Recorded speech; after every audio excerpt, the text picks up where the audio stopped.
नमस्कार दोस्तों, कैसे हैं आप लोग? आज 21 जुलाई आप देख रहे हैं कमोडिटी समीक्षा आपका अपना चैनल। आज के इस वीडियो में चर्चा करने वाले हैं मसाले के ऊपर। परसों दिन मैं देख रहा था फ्रेश एक्सपोर्ट के डेटा आए थे, तो उस पे डिस्कस करेंगे और कैसा रह सकता है रुझान मार्केट के ऊपर, ज़्यादा फोकस उसी के ऊपर रहेगा। बहुत ज़्यादा टेक्निकल लेवल्स आज के वीडियो में मैं डिस्कस नहीं करने वाला हूँ। फिर भी आउटलुक इस वीक क्या रहेगा मेजर स्पाइसेस का, जैसे हल्दी, जीरा, धनिया मैं बताऊंगा। तो लास्ट तक आप जुड़े रहें और जो पहली बार देख रहे हैं तो सब्सक्राइब करें, क्योंकि आपको भी पता है कि इतना डिटेल और इतना डिटेल एनालिसिस आपको कम ही मिलता है यूट्यूब पे। तो स्टार्ट करते हैं और टर्मरिक के साथ, हल्दी के साथ, क्योंकि हल्दी के भाव जिस हिसाब से काफ़ी ज़्यादा वोलेटाइल बने हुए हैं और जिस हिसाब से हमने देखा था लास्ट वीक 12,940 का लो बनने के बाद मार्केट थोड़ा बहुत ऊपर आने की कोशिश कर रहा था। ओवरऑल अगर आप देखेंगे हल्दी के भाव में काफ़ी ज़्यादा वोलेटिलिटी बनी हुई है और जो मार्केट है टोटली जो सोइंग चल रही है, सोइंग ऑलमोस्ट खत्म हो चुकी है, उसके ऊपर फोकस कर रहा है। एक्सपोर्ट इंपोर्ट के डेटा अगर एक्सपोर्ट के हिसाब से देखेंगे तो मार्केट थोड़ा सा सुधरते हुए दिखा है और एक्सपोर्ट के डेटा काफ़ी ज़्यादा बेहतरीन आते हुए दिखे थे हल्दी के। अप्रैल में भी अच्छा खासा हल्दी का डेटा आया था और ये मई का डेटा परसों दिन आया है और इसके हिसाब से हम देख रहे हैं कि जो ओवरऑल एक्सपोर्ट था, स्पेशली मई का देखेंगे तो 19,205 टन का एक्सपोर्ट हुआ है हल्दी का। पिछले साल के कंपेयर में 10% तक ज़्यादा है। बांग्लादेश से मांग निकल के आई है और बांग्लादेश ने 5,638 टन का इंपोर्ट किया इंडिया से। उसके अलावा यूएसए से मांग निकल के आई है। ठीक है, उसके अलावा आप देखेंगे कई सारी कंट्रीज़ हैं, मोरक्को छोड़ दीजिए, सऊदी अरेबिया से डिमांड निकल के आई है। तो ट्यूनीशिया से भी डिमांड निकल, तो बहुत सारी कंट्री से डिमांड निकल के आ रही है हल्दी की। अगर टोटल अप्रैल से लेके मई तक का अगर एक्सपोर्ट देखेंगे तो 34,000 टन के आसपास पहुंच चुका है और साल दर साल के अनुसार अगर आप देखेंगे तो 8% से लेकर 9% तक ज़्यादा है। तो कहने का मतलब है कि हल्दी का एक्सपोर्ट बेहतरीन हो रहा है।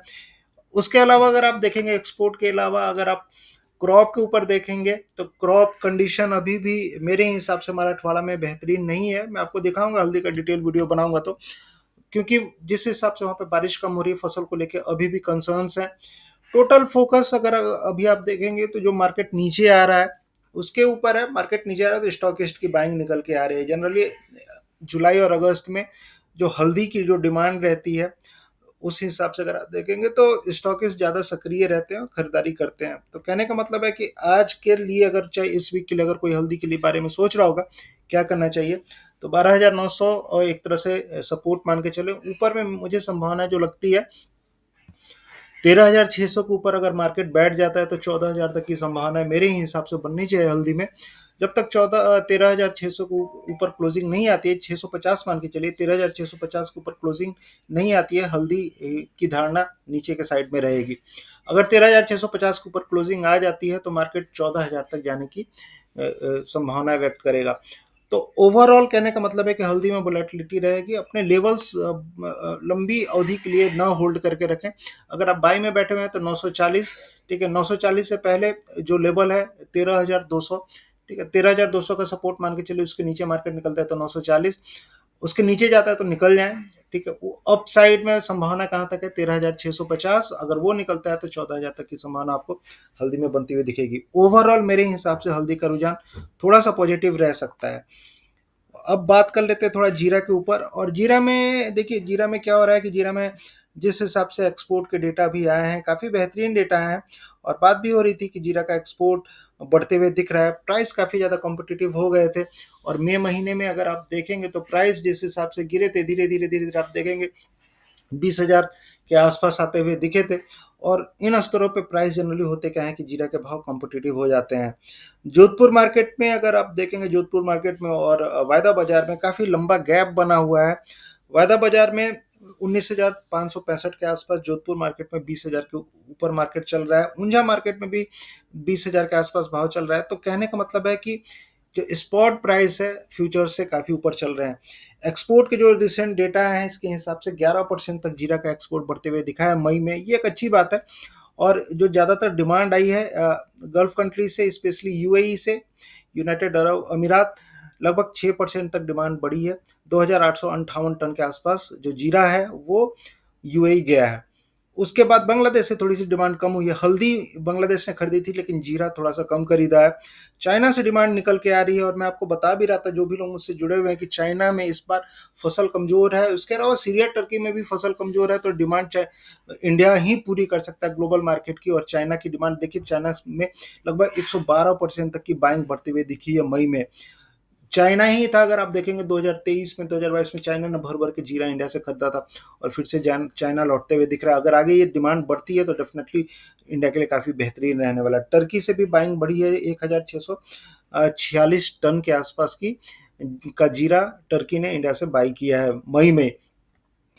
अप्रैल से लेके मई तक देखेंगे तो 42,000 टन के आसपास, 42,926 टन के आसपास का एक्सपोर्ट हुआ है, 27% कम है। इसका कारण भी है क्योंकि इस साल प्रोडक्शन कम है जीरा का, ज़्यादा सप्लाई नहीं है, तो साल दर साल पे थोड़ा सा क्यूमुलेटिव बेसिस पे कम है। लेकिन मई में, स्पेशली मई में, मई महीने में एक्सपोर्ट में काफ़ी अच्छा जंप दिखा है, लगभग 11% का। लेवल के हिसाब से बात करेंगे अगर आज क्या रहेगा जीरा में, तो लेवल के हिसाब से 19,200 वायदा बाजार में मेजर सपोर्ट रह सकता है। 19,200 के नीचे अगर निकलता है तो 18,800 रहेगा। लेकिन 19,200 के नीचे मुझे लगता है कि जीरा नहीं जाना चाहिए। ऊपर में जो संभावना है मेरे हिसाब से 19,800 आज के लिए जाती हुई दिख रही है। अगर 19,800 का लेवल टूटता है तो जीरा में मुझे लगता है कि 20,400 इस सप्ताह में आपको जाते हुए दिख सकता है। तो खरीदारी निचले स्तरों पर जीरा में बनती हुई दिख रही है। धनिया की बात करेंगे तो धनिया में लगातार एक्सपोर्ट डिमांड काफ़ी बेहतरीन है। और मैं देख रहा था जिस हिसाब से अप्रैल और मई, अगर दोनों महीने को अगर आप जोड़ेंगे तो 11,939 टन का धनिया का एक्सपोर्ट हो चुका है। पिछले साल के कंपेयर में 25% तक ज़्यादा है। जो मेजर डिमांड निकल के आ रही है मलेशिया से निकल के आ रही है 59% तक। ईयर ऑन ईयर बेसिस पे मई में मलेशिया ने ज़्यादा खरीदारी की है। उसके अलावा जो डिमांड निकल के आ रही है सऊदी अरेबिया से निकल के आ रही है, इराक से निकल के आ रही है, और ये यमन से निकल के आ रही है। ये सारी कंट्रीज, बहुत डिफरेंट डिफरेंट कंट्रीज धनिया खरीद रही हैं। और इसका असर आप देख रहे हैं, प्राइस जो है वायदा बाजार में 7600 के ऊपर ट्रेड करते हुए दिख रहे हैं।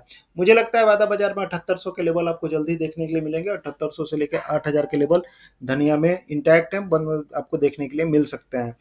सप्लाई लगातार धनिया की कम हो रही है, और जिस हिसाब से मैं देख रहा था जुलाई में अभी तक 7,546 टन की आवक हुई थी। पिछले साल लगभग 9,500 टन की आवक थी। तो पिछले साल के कंपेयर में जो टोटल आवक है काफ़ी ज़्यादा कम हो रही है, और इसके चलते आप देखेंगे कि ओवरऑल जो ट्रेंड है धनिया का पॉजिटिव साइड में रह सकता है। जो फ्रेश खरीदारी के लिए सोच रहे होंगे, थोड़ा सा नीचे में करें 7500 के आसपास करें, और ऊपर में 8,000 तक के लेवल आपको धनिया में देखने के लिए मिल सकते हैं।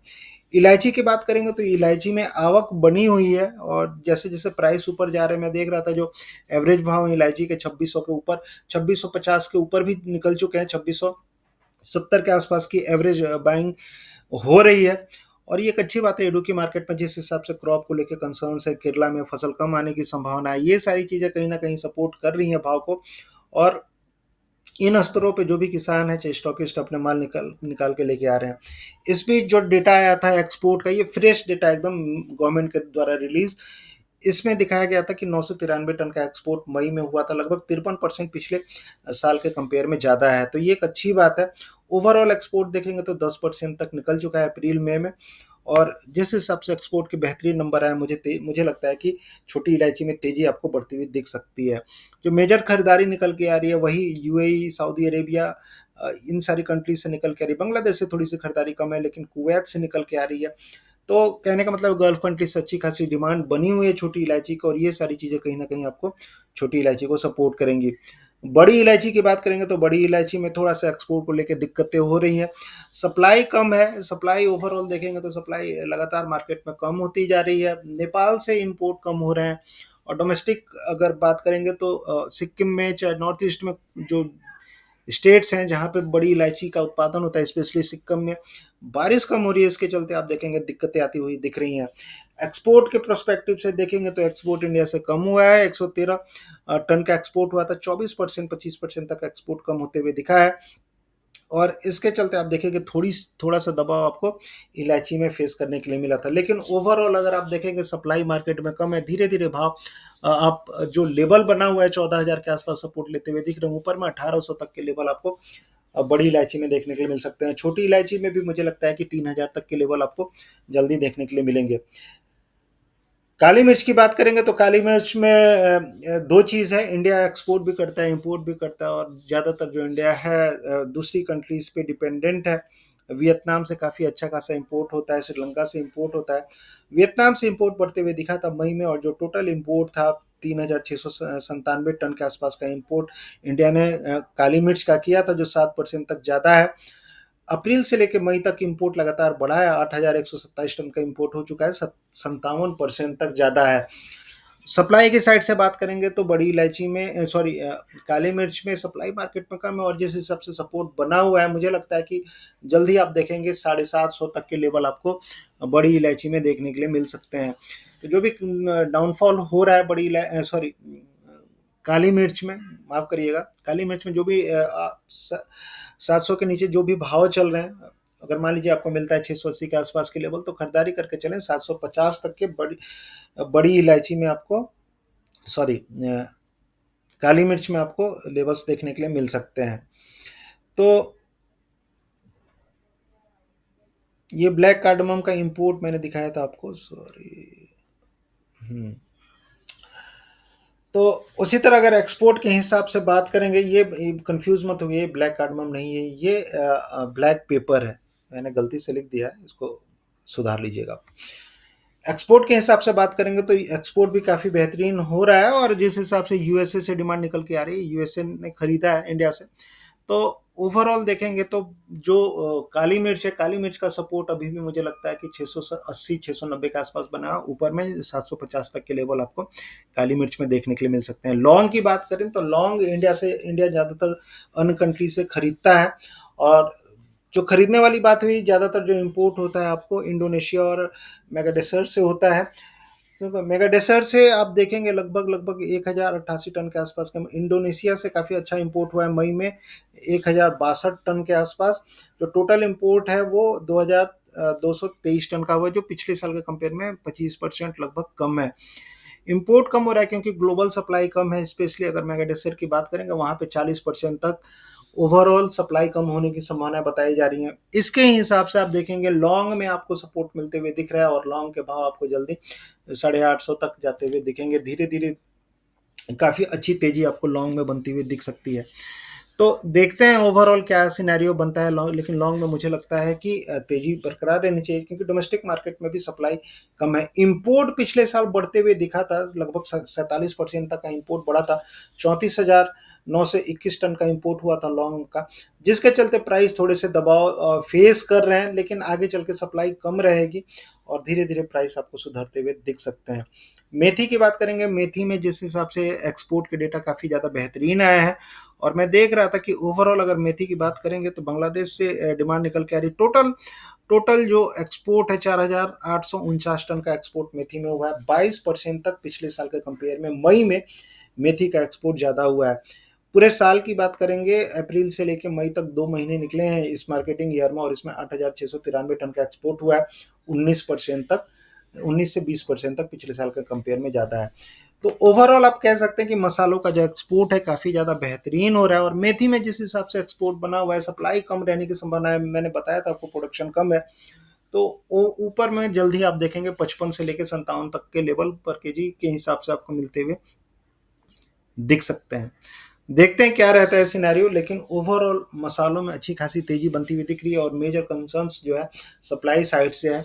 मौसम कहीं पे काफ़ी ज़्यादा बारिश, कहीं पे काफ़ी ज़्यादा कम, देखते हैं क्या रहता है सिनेरियो। लेकिन इस वीक टोटल फोकस हल्दी के ऊपर रहेगा, और हल्दी में ज़्यादा से ज़्यादा इन्फॉर्मेशन मैं आपके लिए लेके आते रहूँगा। मैं हल्दी हो, जीरा हो, धनिया हो, तो जो भी मसाले के व्यापारी हैं, जो भी किसान भाई हैं, आप जुड़ें, और ये सारी इन्फॉर्मेशन मैं जनरली आपको रेगुलर बेसिस पे देता रहता हूँ, जो लोग मुझसे जुड़े हुए हैं।